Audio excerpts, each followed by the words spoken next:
Greetings and welcome.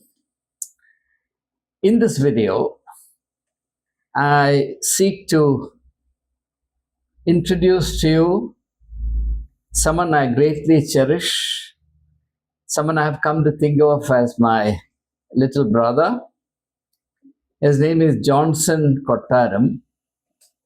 Though a person of Kerala origin, he doesn't live and work in Kerala. He is in Canada at the moment. Maybe he will reveal something more about himself as we proceed. That's entirely up to him. He came into my notice through the various texts that he has been sharing with me, his reflections. And today I want to invite you to share one of his reflections, and this is on prayer, and therefore is a subject which is very close to our hearts, a subject of universal interest. What I propose to do now, before I bring Johnson into our discussion, is to read this text, which I simply love. And I cannot but share this with you. After that, I'll invite Johnson to join us in a discussion on the phone. So the title of this text is When Knocking Feels Pointless. And this text is centered on the Gospel according to Luke chapter 11, verses 1 to 13. Now, let's get started with the text. We all know how to say prayers. We learn them as children, neatly packaged lines recited like passwords to some celestial vault. But the disciples weren't asking Jesus for a formula. They were asking for something deeper. They were really asking, how do you stay real in a world that forces you to wear masks? How do you pray when half the time you're not sure anyone is listening? How do you talk about hope when life keeps bruising you? And Jesus doesn't give them a lecture. He gives them a stripped down prayer. Not a long speech, but raw materials. May the sacred not be polluted by our greed. This is based on the prayer that Jesus has taught us. May the sacred not be polluted by our greed. May the world tilt towards justice and compassion. Give us what is enough that we need, not any less. Heal the harm we have caused and help us heal what others have caused us.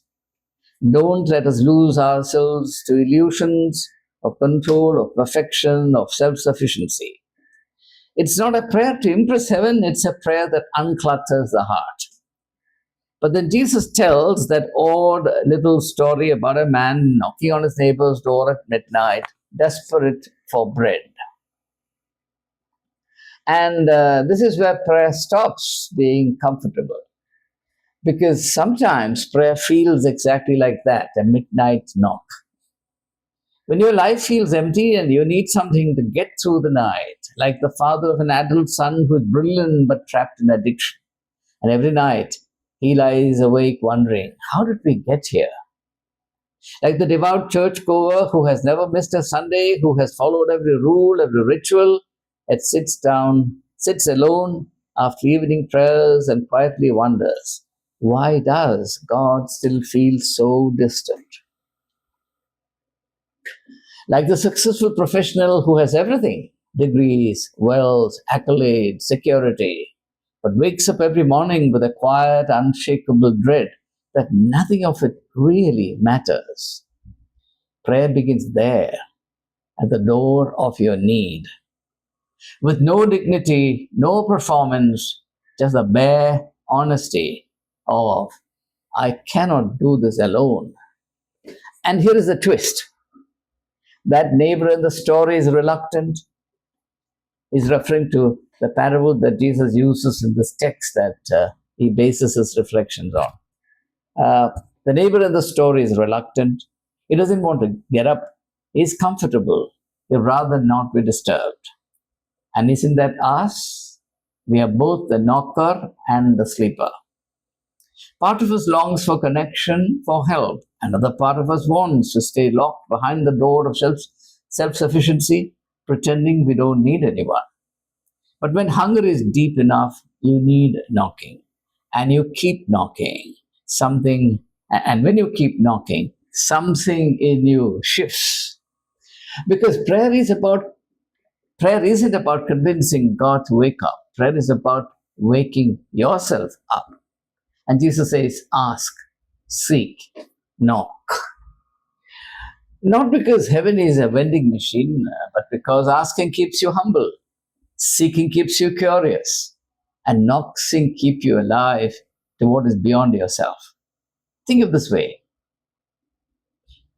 When you pick up the phone to check in on a friend who is quietly fading into depression, that's prayer.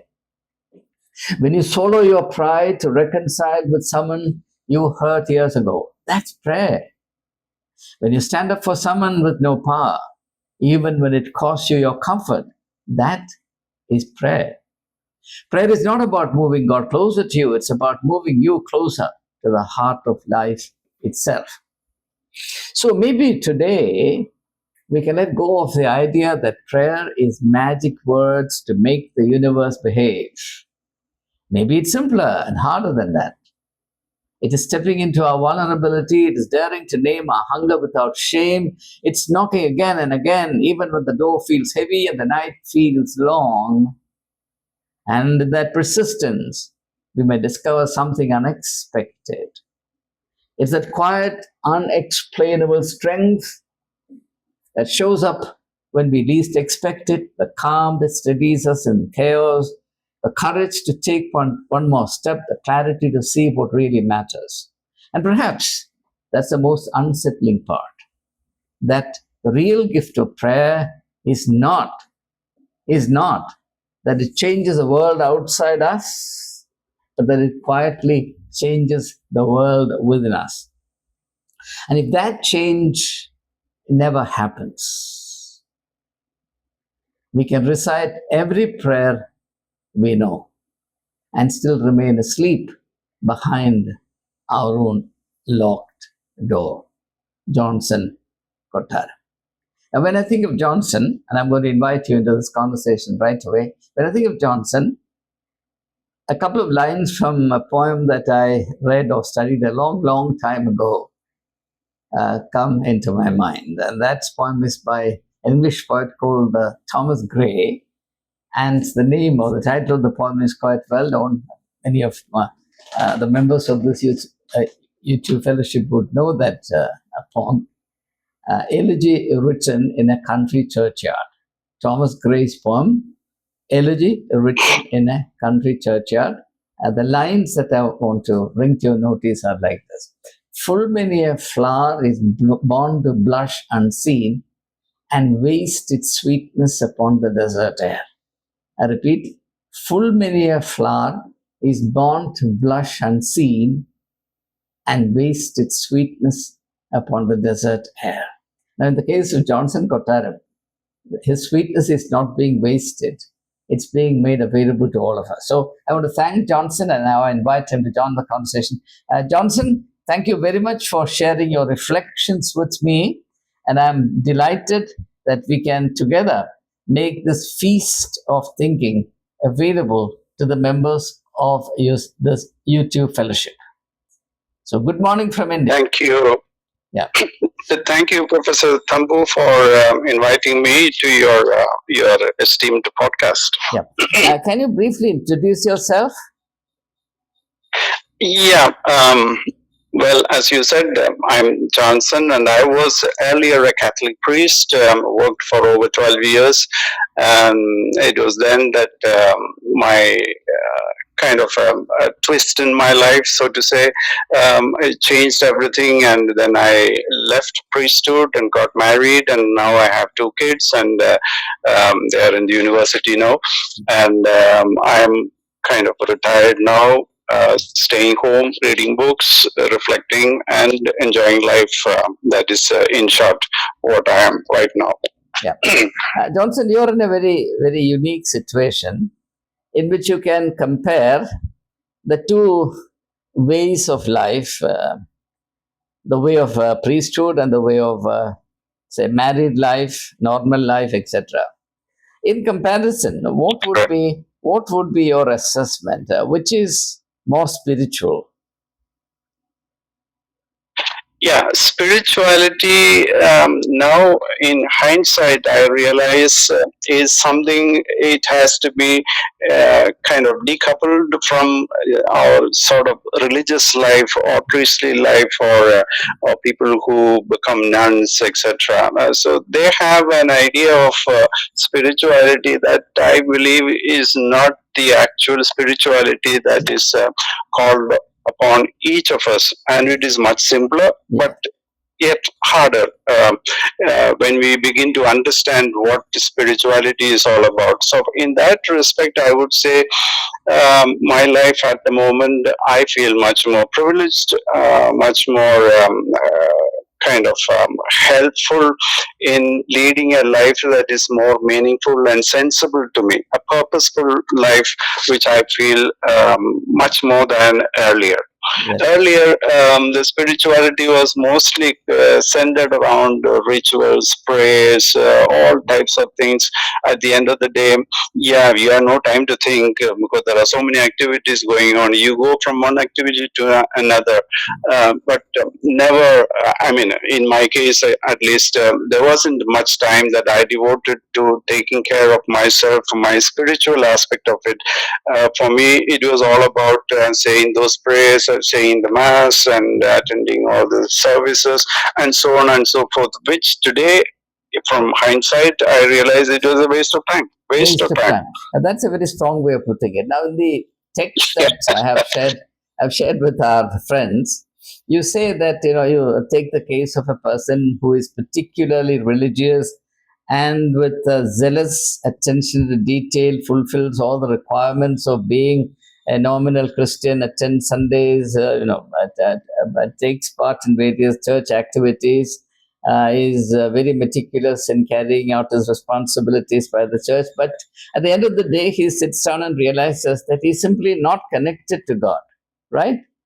Now, that's a very, very interesting statement. And this is something that I have mentioned in several of my videos before, because I believe that there's a reality that needs to be reckoned. So would you like to say something more about it to make it clearer to our audience?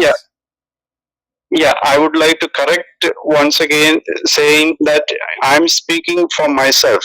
I don't deny the fact that there must be several very good religious priests, people who are very well related to real spirituality. So I'm not denying that, but for me, in my case, spirituality was a name that I heard about, but not something which I enjoyed or I experienced.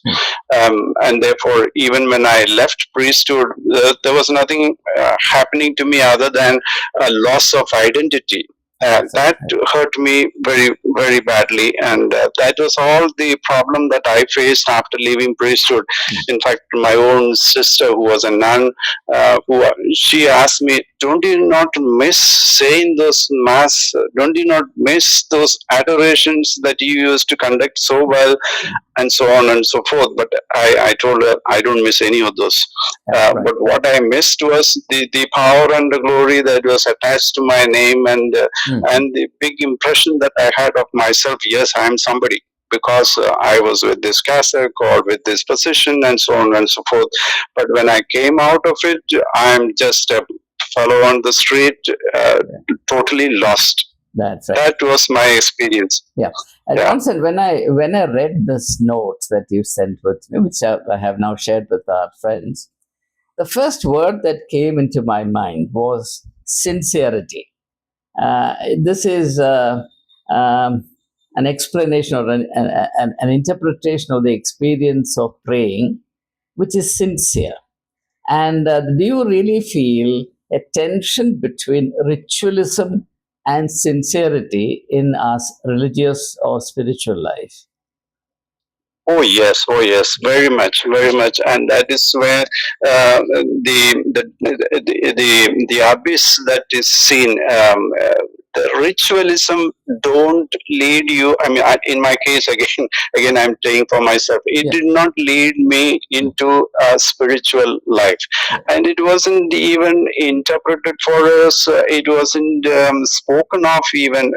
So long as we considered obedient and compliant with all the rules and regulations, we thought to ourselves, or we were instructed, so to say, yeah, you are spiritual, that's about it, you are doing well. But it never challenged us, it never questioned us whether what we are doing is leading us to a better sort of life, or a situation wherein we become much more intense in our living. So that intensity has come to me only after leaving, and when I started reflecting on my own life, and a lot of reading I did, counseling by myself. So all that helped me to become more intense, and so that is the enjoyment that I have now. Yeah, Johnson, the intensity that you talk about, that interests me a lot. I would immediately connect it to Jesus' words that he has come that we may have life in all its fullness. Life. Certainly, intensity and fullness are cognate words.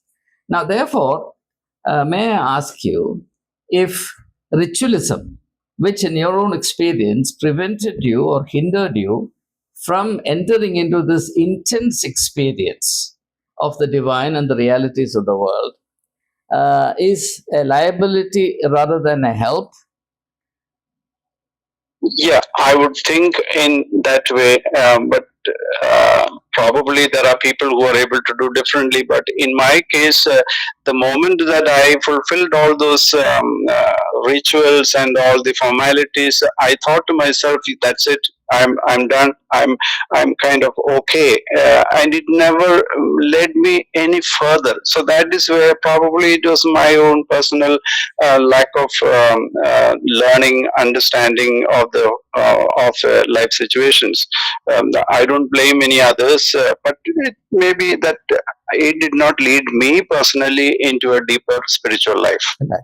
Okay, you see, when Jesus came on the scene, Judaism was ruling the roost, and Judaism was not any less ritualistic than what Christianity has become. Jesus realized that there was something wrong about it, and therefore he said of himself that he was the way. He said, "I am the truth, the way, and the life." No. Now, am I right in thinking that Jesus' statement or Jesus' claim that he is the way is deliberately in contrast to the way of ritualism, which was the dominant way that was presented to the world, a religious world at that time? Yeah, very true. And many people think, including me, there was a time I thought in the same way that when Jesus said, "I am the way," yeah, he was pointing out to the various things he did, or the various things that he said. Way is a path, and you don't, you walk. Yes, it is a dynamic thing. Absolutely. It is not something that you learn from books or something like. I mean, they may all help, but it is a very, very dynamic thing. You have to be personally involved in real practice. So that is the way that he spoke of. So that way, he doesn't encourage, or he doesn't ask you to say these prayers or that prayers or this ritual or that ritual, but standing for justice, being compassionate, being, I mean, very simple things of life that makes our life meaningful. Absolutely. Now, therefore, when Jesus presented himself as the way, the way, the is the definite article, which means this is the only way. And that is in contrast to the way of ritualism, which is the sole obsession of the priestly class. Surely it stands to common sense that we cannot travel in two different ways at the same time. It's either this way or that way, isn't it? So does it mean really, would Jesus have meant that either you take the way of ritualism or you take the way of being with God, walking with God, working with God in the world of lived dynamic realities, which is the way that I think Jesus adopted. So, do you say that? Would you agree that Jesus actually intended a kind of irreconcilability between his way and the priestly way of ritualism? Yeah, thinking about it, see, in my understanding, when Jesus called together his disciples or apostles and had the Last Supper, it was just a meal, Yes, a exactly. meal in which he bade goodbye to them. Yes, That's about it. He never said this, go on doing this one and make this the centerpiece of your life. No, the centerpiece of Jesus' disciple is to be just, to be compassionate, to be loving. So if you do that, I mean, this is my understanding. Okay, yeah, that is the centerpiece, and probably it was Paul, yeah, who did the let's say for a better word, he did the havoc yeah, in adopting this Jesus way mm, into organized religion in order that it may be acceptable to the Roman Empire, and thereby a possibility of making a big operation. yeah, So that in that process, it really lost the spirituality that Jesus yeah. was teaching us. Yeah, Johnson, actually, you're now referring to a very, very major theme, which we will not be able to discuss in this video. Maybe we will discuss later. But let me sort of just flag it here. The theme is, and there's a historical reality, that politics has always shaped our idea of God. Correct. Our idea of God. Yeah. And you're quite right in saying that Paul mystified the way of Jesus Christ in order to suit the political exigencies of the times. But now let me turn our attention more towards you because I'm fascinated.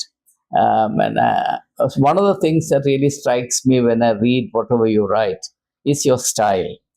I find your style of writing very mature, and that's because your sensibility is well developed. Also, you have a capacity to think freely without being intimidated by the dominance of stereotypes. You're honest with yourself.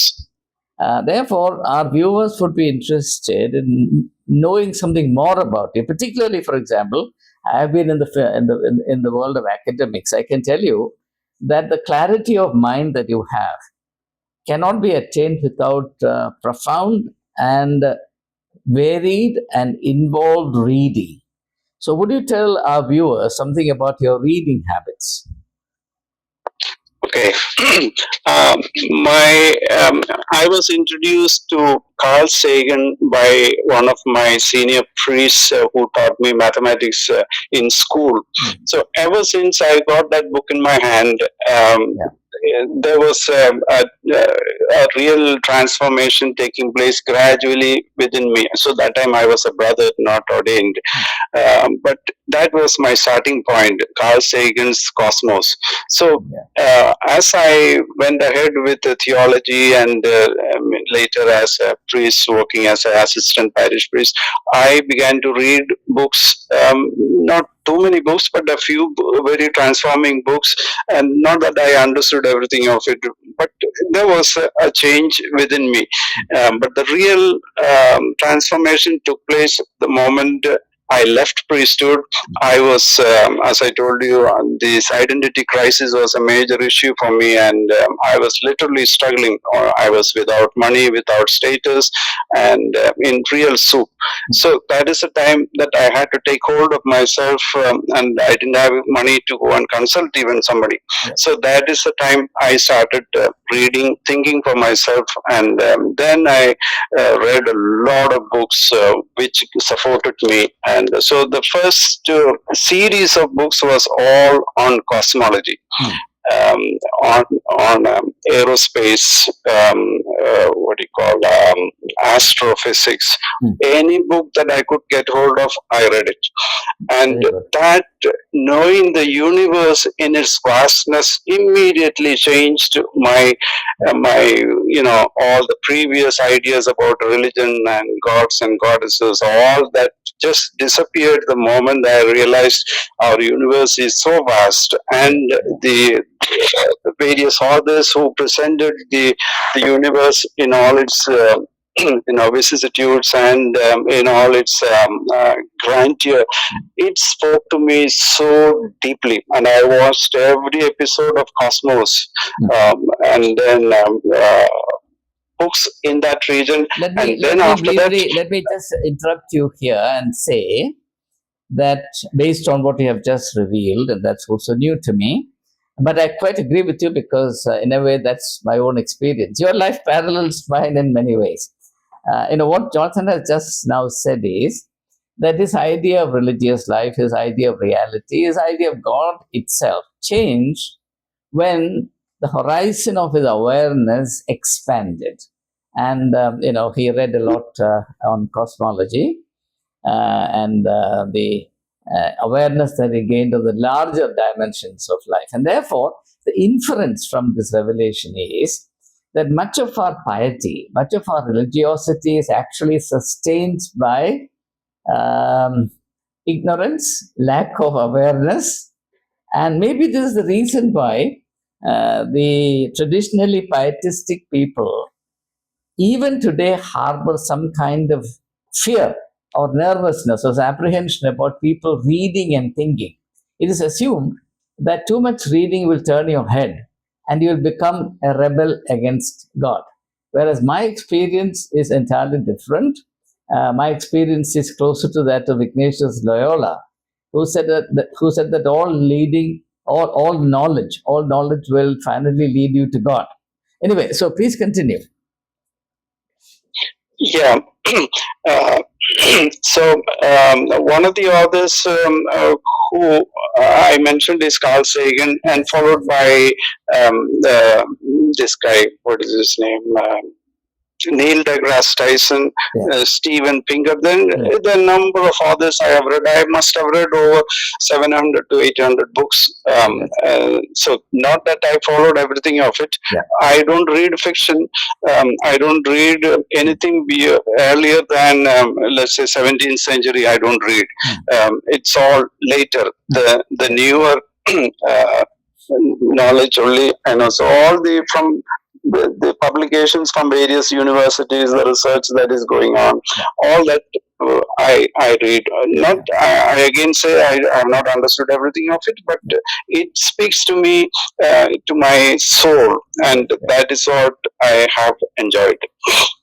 Well, it's amazing, and I again wish to say that's very rare to come across a person whose mind is as free, as vital, as dynamic, and as clear, lucid, and creative as that of Johnson's.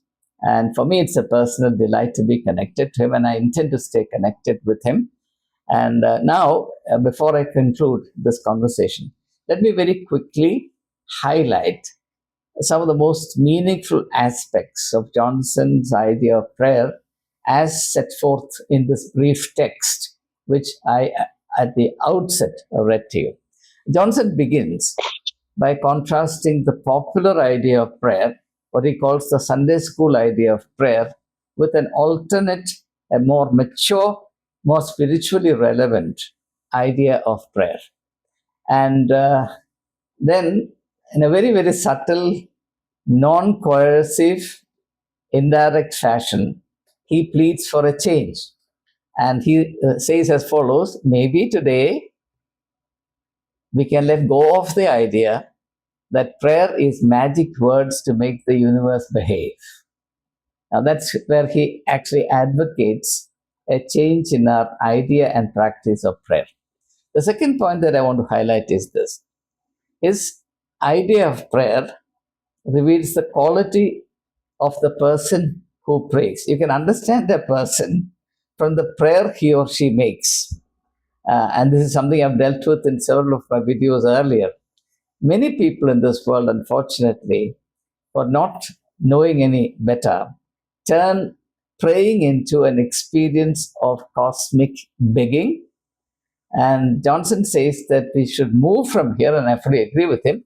We should move from this very pathetic state to a state in which we connect ourselves with the person of God. And when we are connected to God, we cannot but be connected to this whole universe of realities. The third thing perhaps that I need to highlight is this. Johnson recognizes that prayer need not be immediately answered. Therefore, if you recall the text, he talks a lot about knocking, prayer as a midnight knock. That's a very beautiful way of putting it. So the title itself is focused on this. The title is When Knocking Seems Pointless. Most of us believe that our prayers must be instantly answered, like the instant coffee, the fast food that we enjoy in our times. He reckons the other possibility that our prayers may not be instantly answered, but that too has a meaning. So that is something I commend you. The fourth point is this. His idea of prayer reflects the spirit of Jesus' teaching. For example, when Jesus said, you should pray in my name, people think that simply by concluding the prayer, in your name we pray, we are praying in his name. Not at all. The name of Jesus is a discipline, and that discipline must be texted, must be reflected through the entire text of our prayer. So we undertake an exercise in crass selfishness, which always has a pathetic, begging tone to it. And finally, in that exercise, which is a purely selfish exercise, with these formulaic words, in your name we pray. It's tantamount to insulting the name of Jesus. According to this, it's not what Johnson is saying, but I'm totally convinced about this. So in this idea of prayer, the self becomes a bridge between God and the world.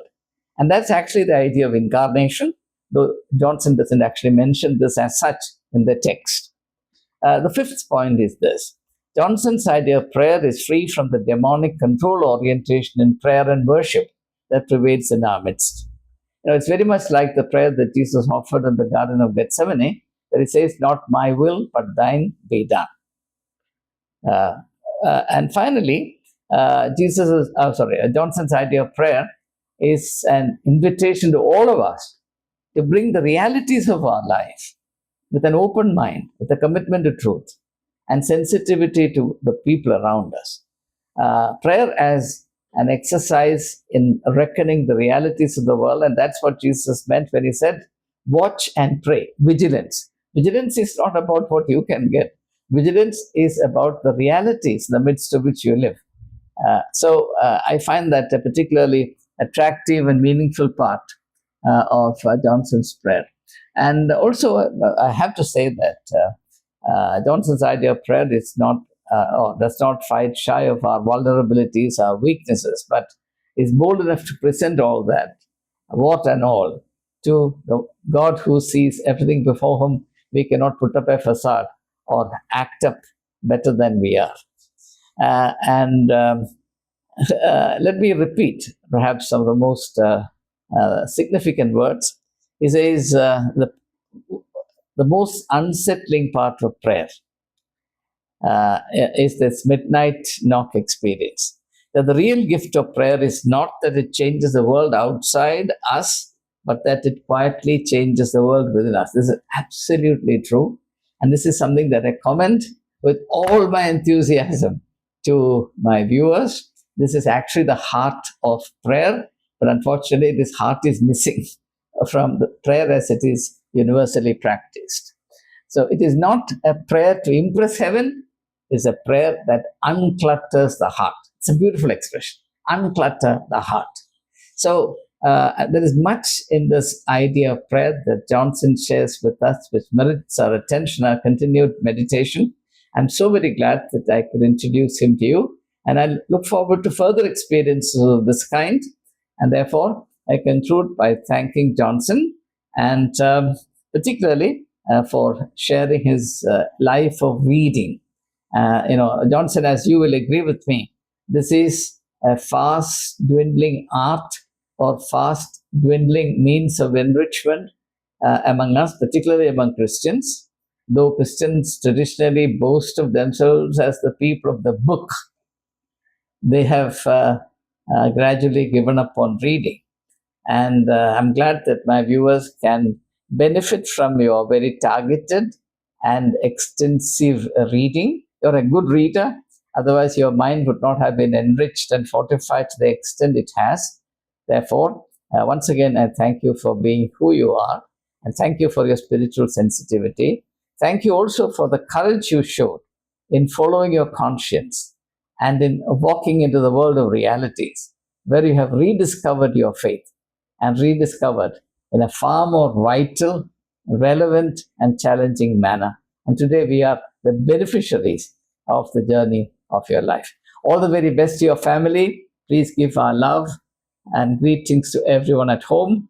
And thank you once again. All the very best. Bye for the present. Yeah, thank you, Professor Wilson, for the kind words. I enjoyed it. Thank you. Thank you. Yeah.